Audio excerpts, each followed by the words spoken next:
नमस्कार दोस्तों। ओम नमः शिवाय। दोस्तों, आज हम बात करेंगे कि सूर्य के जन्म कुंडली के 12 भावों में बैठने का क्या फल जातकों को मिलता है।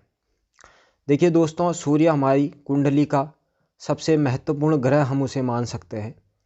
सूर्य को ज्योतिष शास्त्र में ग्रहों के राजा का खिताब दिया गया है।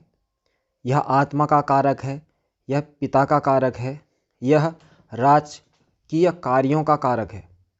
तो दोस्तों, जब भी जन्म के समय जन्म कुंडली में सूर्य अगर प्रथम भाव पर बैठता है यानी कि लग्न भाव पर बैठता है तो ऐसा व्यक्ति शूरवीर होता है, लेकिन यह विलंब से कार्य करने वाला होता है। अपने हर कार्य को आलस के साथ करता है और देरी से पूरा करता है। साथ ही ये यहाँ पर नेत्र रोग पैदा करता है और इसका हृदय भावनात्मक न होके थोड़ा कठोर प्रवृत्ति का होता है। यह धनवान होता है, यह नेत्र रोगी होता है और कभी कभी ऐसे जातक छोटे कद वाले होते हैं और इनके अंदर अभिमान की मात्रा थोड़ा ज़्यादा होती है।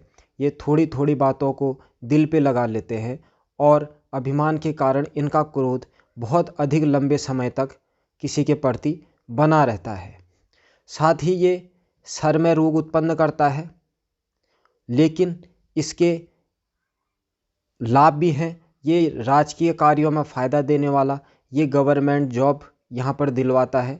ये मेडिकल से संबंधित लाइन में फ़ायदा आपको दिलवाता है। ये लकड़ी के बिज़नेस में, फर्नीचर के बिज़नेस में आपको अच्छा व्यापारिक लाभ देता है। और ये साथ ही साथ यहाँ पर विवाह सुख में भी थोड़ा कमी करता है और जीवन साथी के साथ वैचारिक मतभेद बने रहते हैं। अब दोस्तों, अगर सूर्य आपकी जन्म कुंडली के दूसरे भाव पर बैठा हुआ है तो ऐसा व्यक्ति धनवान तो होता है, उसके पास संपत्ति तो होती है, लेकिन उसके धन पे लगातार उतार चढ़ाव चलते रहते हैं। कभी धन आएगा, कभी जाएगा और विशेष करके मुकदमों में या राजकीय कार्यों में उसका खर्चा ज़्यादा होने की संभावना होती है। मुख से संबंधित रोग ऐसे जातक को रहते हैं, दांतों से संबंधित रोग ऐसे जातक को रहते हैं और साथ ही यहाँ पर परिवार में कलेश की स्थिति पैदा करता है, कुटुंब में कलेश की स्थिति पैदा करता है और परिवार सुख को कम करता है और जो भाई होते हैं उनसे भी यहाँ पर कम ऐसे व्यक्ति की बनती है। अगर दोस्तों तीसरे स्थान पे सूर्य अगर जन्म कुंडली के बैठा हुआ है तो ये बहुत ही अनुकूल माना जाता है। ये पराक्रम में वृद्धि करने वाला होता है, ये साहस में वृद्धि करने वाला होता है, यह उत्तम बुद्धि को देने वाला होता है, यह भाग्य वृद्धि करता है, धर्म में वृद्धि करता है। यज्ञ अनुष्ठानों का आयोजन ऐसा जातक अपने घर पे करवाता रहता है। ये राजकीय कार्यों में सफलता देने वाला, गवर्नमेंट जॉब को दिलाने वाला, भाई बहनों का सुख देने वाला होता है। लेकिन कभी कभी छोटे भाई बहनों से ऐसा सूर्य मतभेद भी करवाता है। दोस्तों, अगर जन्म कुंडली के चौथे स्थान पे सूर्य बैठ जाए तो ऐसा सूर्य मानसिक पीड़ा को देने वाला होता है, सुख में कमी करने वाला होता है, हृदय रोग उत्पन्न करने वाला होता है, मन में दुख की भावना देने वाला होता है, माता के सुख में कमी करने वाला होता है और भवन सुख में कमी करने वाला होता है। लेकिन ऐसा ही सूर्य अगर चतुर्थ स्थान पे उच्च का होकर बैठ जाए, स्वराशि सिंह राशि का होकर के बैठ जाए या अपने मित्र राशि का होकर बैठ जाए तो ये वाहन सुख देता है, भवन सुख देता है, लेकिन हृदय रोग की संभावना बनी रहती है और सब कुछ होते हुए भी ऐसा जातक सोचता है कि उसके अंदर एक प्रकार की हीन भावना बने रहती है। अब दोस्तों, अगर पंचम स्थान में जन्म कुंडली के जातक का सूर्य बैठ जाए तो पंचम स्थान का सूर्य धन में कमी करने वाला, विद्या में कमी करने वाला, संतान में कमी करने वाला, एकाग्रता में कमी करने वाला, लाभ में कमी करने वाला होता है। साथ ही साथ इस स्थान को संतान का भाव भी माना जाता है। तो ऐसा सूर्य जब पंचम स्थान में बैठता है तो ये संतान से संबंधित भी कमी जातक के जीवन में कर सकता है और ये यहाँ पर विद्या में कमी करने वाला भी ऐसा सूर्य माना जाता है। अगर जन्म कुंडली के छठे स्थान पे सूर्य बैठ जाए तो ये सूर्य बहुत ही अधिक शुभ फल की प्राप्ति करवाने वाला होता है। ऐसा जातक बलवान, अधिक भोजन करने वाला, ऐसे जातक का शत्रुनाश होता है। शत्रु उससे हमेशा कमज़ोर हो जाते हैं। यह रोग का नाश करने वाला, मन की पीड़ा का नाश करने वाला और राजकीय कार्यों से लाभ देने वाला होता है। यहाँ पर का सूर्य गवर्नमेंट जॉब की भी संभावना बढ़ा देता है।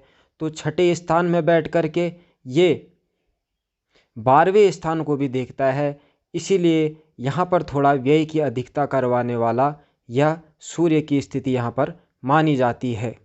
अगर सूर्य जन्म कुंडली के सप्तम स्थान पर बैठ जाए तो ऐसे जातक का विशेष रूप से स्त्रियों से कष्ट ऐसे जातकों को प्राप्त होता है।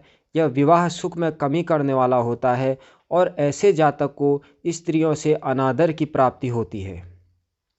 दैनिक रोजगार में भी ऐसे व्यक्ति को संकटों का सामना करना पड़ता है। ऐसा सूर्य अगर यहाँ पर नीच का हो जाए या शत्रु राशि का हो जाए तो यह ज़्यादा परेशानी देने वाला होता है। लेकिन अगर उच्च का या स्वराशि का हो तो विवाह सुख में कमी नहीं करता है। दोस्तों, अगर सूर्य जन्म कुंडली के अष्टम स्थान पर बैठ जाए तो ऐसा जातक मंद दृष्टि वाला होता है, उसे नेत्र पीड़ा होती है, वह अल्प संतान या कम संतान वाला होता है या संतान सुख में उसको कमी का सामना करना पड़ता है। वह रोगी होता है, उसके शरीर में कुछ न कुछ रोग हमेशा प्रकट होते रहते हैं, आते रहते हैं, जाते रहते हैं।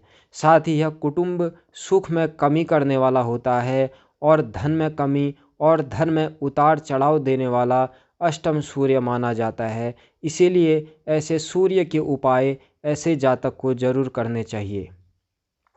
दोस्तों, अगर कुंडली के नवम या भाग्य स्थान पे सूर्य बैठ जाए तो ऐसा जातक पुत्रों से युक्त होता है, वह धनवान होता है, भाग्यवान होता है, पराक्रमी होता है, सुखी होता है, भाई बहनों की वृद्धि होती है और छोटे भाई बहनों से ऐसे जातक को बहुत अधिक सहयोग प्राप्त होता है। वह धर्म कर्म में रुचि रखने वाला और सात्विक स्वभाव का होता है। दोस्तों, अगर जन्म कुंडली के दसम स्थान पे सूर्य बैठ जाए तो यह सूर्य बहुत ही उत्तम और बहुत ही अनुकूल फल प्रदान करने वाला होता है। ऐसा जातक सुखी होता है, बली होता है, कर्म से धनी होता है, धन से धनी होता है, वाहन सुख ऐसे जातकों को श्रेष्ठ होता है। बड़ा वाहन जैसे कार इत्यादि ऐसा जातक जरूर लेता है। भूमि सुख मिलता है, लेकिन माता का स्वास्थ्य ऐसे जातक का कमज़ोर रह सकता है। साथ ही ऐसा जातक थोड़ा क्रोधी स्वभाव का, जिसका क्रोध गुप्त रूप से लंबे समय तक चलता है, ऐसा इसका स्वभाव होता है। लेकिन दसम स्थान का सूर्य राजकीय लाभ और सरकारी नौकरी से भी लाभ दिलाने वाला होता है। दोस्तों, अगर जन्म कुंडली के 11वें स्थान अर्थात लाभ स्थान पे सूर्य बैठ जाए तो ऐसा सूर्य धनवान बनाता है, यह लाभ देता है। लेकिन ऐसे जातक को मांसाहार से बच के रहना चाहिए, क्योंकि ऐसा जातक अगर मांसाहार करता है तो उसके संतान को कष्ट होना अवश्यंभी हो जाता है, उसकी संतान के भाग्योदय में बाधा उत्पन्न होती है। इसीलिए ऐसे जातक को जिसके एकादश स्थान पे सूर्य बैठा है उसे शाकाहारी भोजन ही करना चाहिए और मांसाहार से दूर रहना चाहिए। और लाभ की स्थितियां ऐसा सूर्य बहुत अधिक बनाता है। दोस्तों, जिसके 12वें स्थान अर्थात व्यय स्थान पे सूर्य बैठा होता है तो ऐसा सूर्य उतना अच्छा फल प्रदान नहीं करता है। ये व्यय की अधिकता बनती है, शरीर में रोग पैदा होते हैं, सिर के रोग पैदा होते हैं, नेत्र के रोग पैदा होते हैं। साथ ही ऐसा जातक पतित आचरण करने वाला भी कभी कभार हो जाता है, यानी कि गलत स्थान से धन कमाने के विषय में सोचता है। और अगर वो ऐसा करता है तो ऐसी स्थिति में उसका सूर्य उसे और अधिक अशुभ फल देने लग जाता है। इसलिए जिसके द्वादश स्थान पे सूर्य बैठे उसको चाहिए कि वो सत्कर्म करे, अच्छे कर्म करे और गलत स्थानों से धन कमाने की प्रवृत्ति को छोड़ दे। ऐसा करने से उसका सूर्य उसे शुभ फल देता है। तो ये सूर्य का 12वें भाव में द्वादश स्थान पे बैठने का फल जन्म कुंडली के आधार पे मैंने आपको बताया। जल्दी ही दूसरे वीडियो के साथ आपके साथ फिर मिलूँगा। नमस्कार। ओम नमः शिवाय।